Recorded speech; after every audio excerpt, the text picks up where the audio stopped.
इस रेसिपी को बनाने के लिए मैंने 1 कटोरी चावल लिए जो कि बचे हुए थे। इसके लिए एक जार लेंगे। जार में हम अपना सारा चावल डाल देंगे और इसको बिना पानी डाले मिक्सर ग्राइंडर में ग्राइंड कर लेंगे। ये चावल मैंने ग्राइंड कर लिए। देखिए इसकी थिकनेस इतनी ही होनी चाहिए। इसमें मैंने जरा सा भी पानी नहीं डाला है। इसे अब हम बाउल में निकाल लेंगे। तो ये लिया मैंने एक बाउल। इसमें है सारे ग्राइंड किए हुए चावल मैं निकाल लूँगी। अब मैं इसमें डालूंगी 2 बड़े आलू जो कि मैंने मैश कर लिए हैं। ये बिल्कुल फाइन मैश है। इसमें एक भी गुठली नहीं है। इसमें एक भी गुठली नहीं होना चाहिए, नहीं तो हमारे जो रेसिपी बनेगी वो फटने लगेगी। इसलिए एक भी गुठली इसमें नहीं होनी चाहिए। ये मैंने कॉर्न स्टार्च लिया है, ये 1 चम्मच है। इसे हम इसमें डाल देंगे। कॉर्न स्टार्च की जगह चावल का आटा भी ले सकते हैं।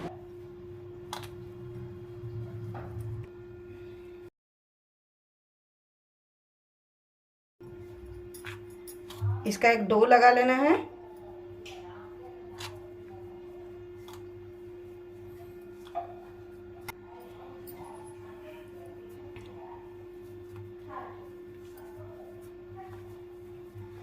इसका डो बन चुका है, देखिए।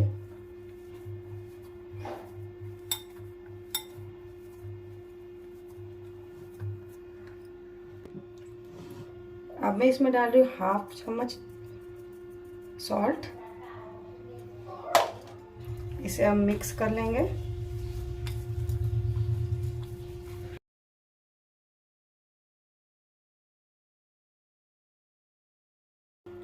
अगर आपको ये ज़्यादा चिपचिपा लगे तो इसमें 1 चम्मच और कॉर्न स्टार्च मिला लीजिए।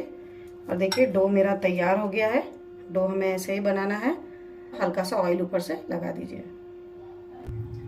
इसे हम साइड रखेंगे। इस रेसिपी के लिए हमें एक फिलिंग की भी ज़रूरत पड़ेगी। तो फिलिंग बनाने के लिए हम एक छोटा सा बाउल लेंगे। 1 टीस्पून काजू लूँगी,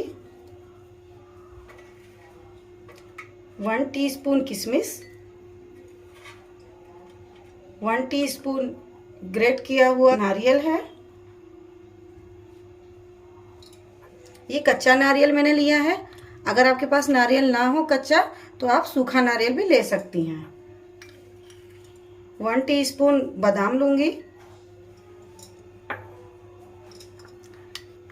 1/2 टीस्पून ये हरी मिर्ची है,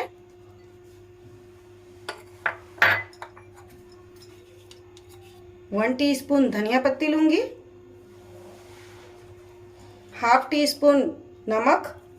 नमक आप अपने स्वाद के अनुसार, इसमें थोड़ा सा नमक चाहिए। अब इसमें मैं थोड़ा सा पेरी पेरी मसाला डालूंगी। अगर आपके पास पेरी पेरी मसाला नहीं है, चाट मसाला भी डाल सकती हैं।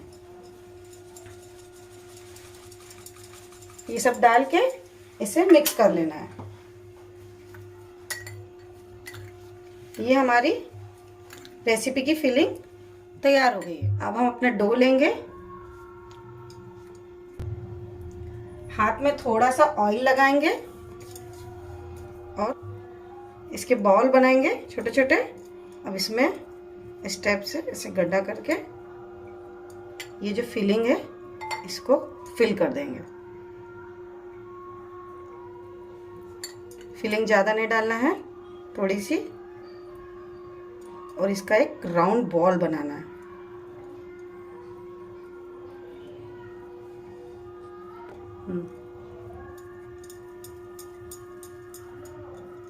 ये देखिए इस टाइप से राउंड बॉल बना लेना है।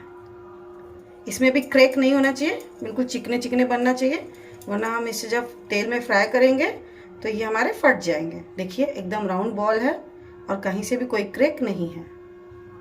तो इसी प्रकार हम और लेंगे और इसमें ऐसा फिलिंग को डालेंगे। ये खाने में बहुत टेस्टी लगेगा। जब आप इसे खाएंगे, बनाएंगे और खाएंगे तो आपके बच्चे बहुत पसंद करेंगे। आप हमेशा चाहेंगे कि चावल बच जाए। बस इसको इस स्टेप से डाल के इसे बंद कर देना है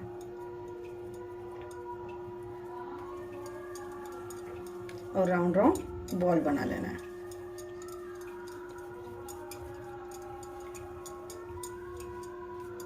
देखिए इसके बॉल ऐसे बना बना के रेडी कर लेना है। तो चलिए मैं सारे बॉल बना के रेडी कर लेती हूँ। बचे हुए चावल के मैंने बॉल बना के तैयार कर लिए हैं। अब इस बॉल को ये मैंने सूजी ली है जो कि मोटी है। इस बॉल को मैं इस सूजी में ऐसे रैप करूँगी।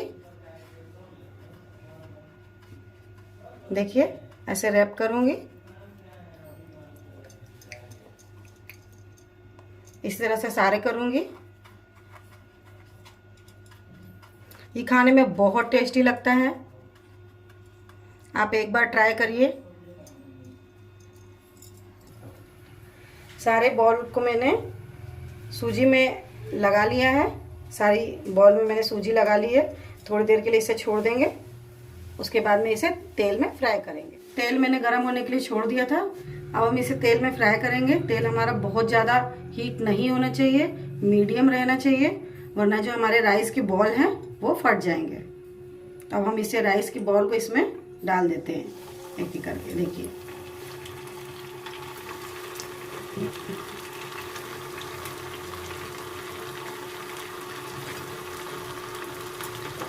फ्लेम को लो रखेंगे।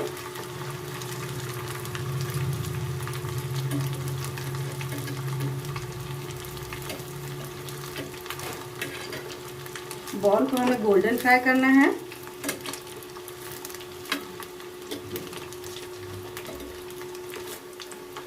आप स्किप मत करिएगा, आगे और देखिए। तो एक बार आप इसे ट्राई जरूर करें। एक बार आप इसे बना के खाएंगे तो आप बार बार इसे बनाएं। हमें इसे गोल्डन होने तक फ्राई करना है। सूजी जो हमने इसमें लगाई है उससे ये बहुत क्रिस्पी हो जाता है और बहुत टेस्टी लगता है। देखिए हमारे सब अब गोल्डन हो चुके हैं। अब हम इसे निकालते हैं और सर्व करते हैं। फ्राई कर लिए हैं। अब इसे मैं गार्निश करूंगी। तो चलिए इसकी गार्निशिंग स्टार्ट करते हैं। इस पे मैं पहले मीठी चटनी डालूंगी इमली की। इस पे मैं इमली की मीठी चटनी डालूंगी। ये मीठी चटनी होममेड है। अगर आपको इसकी रेसिपी चाहिए तो मैं इसका लिंक डिस्क्रिप्शन बॉक्स में डाल दूंगी। अब ऊपर से धनिया की चटनी,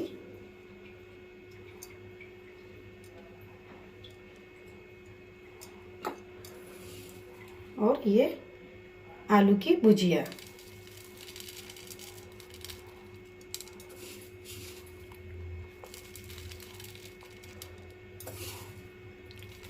ये पूरी तरह ऑप्शनल है।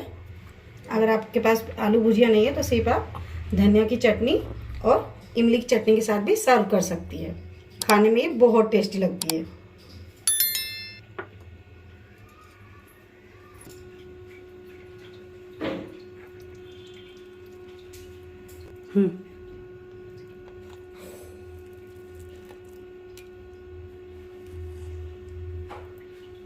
ये है हमारे बचे हुए चावल के पेटीज।